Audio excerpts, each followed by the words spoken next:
ओम शांति। अमृत भोग में आप सभी का स्वागत है।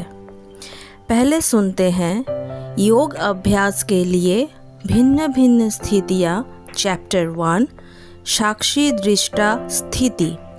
और आज मिनिएचर किचन में रवा अप्पम का भोग बनाएंगे। साक्षी दृष्टा स्थिति योग अभ्यास पार्ट 2। साक्षी दृष्टा की स्थिति और साथीपन की विशेषता से ड्रामा के हर पार्ट बजाने से टेंशन मुक्त बन जाते हैं। कभी किसी भी बात में क्या और क्यों का प्रश्न नहीं उठता। ये क्या और क्यों के प्रश्न ही टेंशन पैदा करते हैं। लेकिन संगम योगी श्रेष्ठ पाठधारी नॉलेजफुल आत्माएं जो साक्षी दृष्टा स्थिति बना लेती है, वो सब बातों को जानने के कारण निश्चित रहती है, टेंशन में नहीं आती।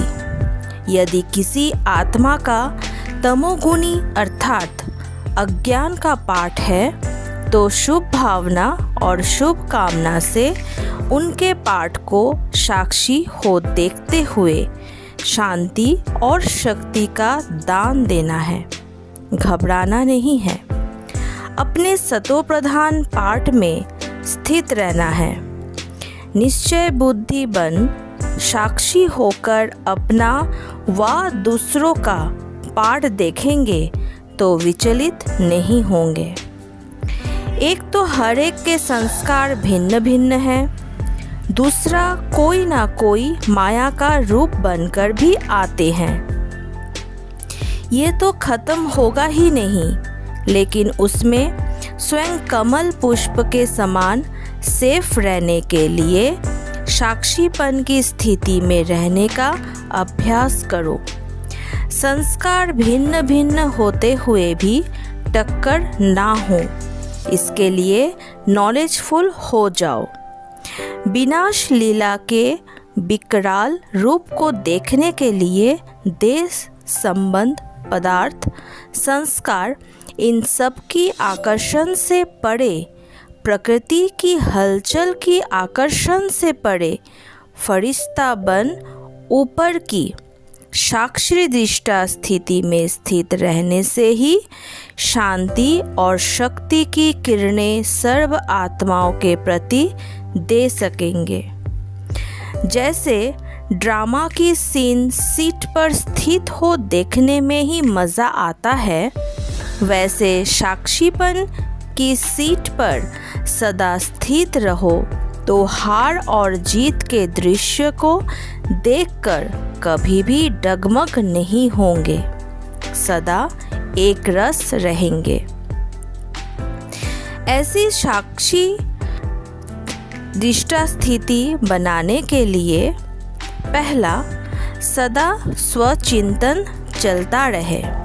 दूसरा, सदा शुभ चिंतन और शुभ चिंतक हो।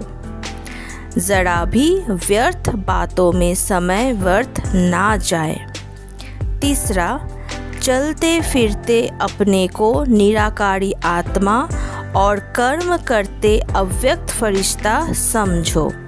इस देह की दुनिया में कुछ भी होता रहे, लेकिन फरिश्ता ऊपर से साक्षी हो सब पाठ देखते, शाकाश अर्थात सहयोग देते हैं। शाकाश देना ही निभाना है।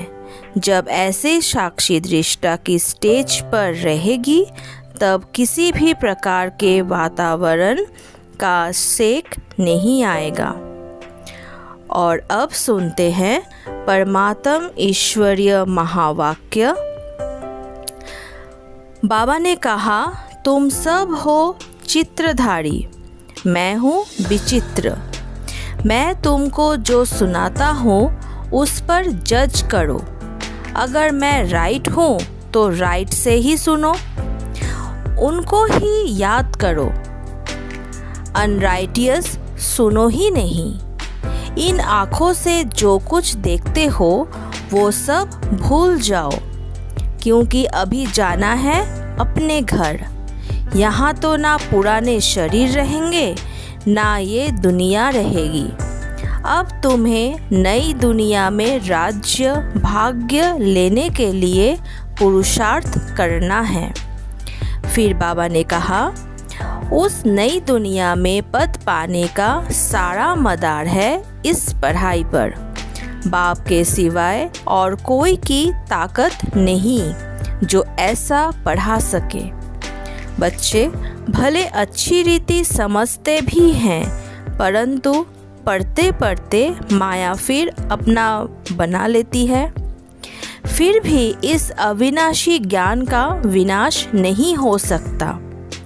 जितना जिसने पढ़ा है उस अनुसार वो स्वर्ग में जरूर जाएंगे, कमाई जाएगी नहीं।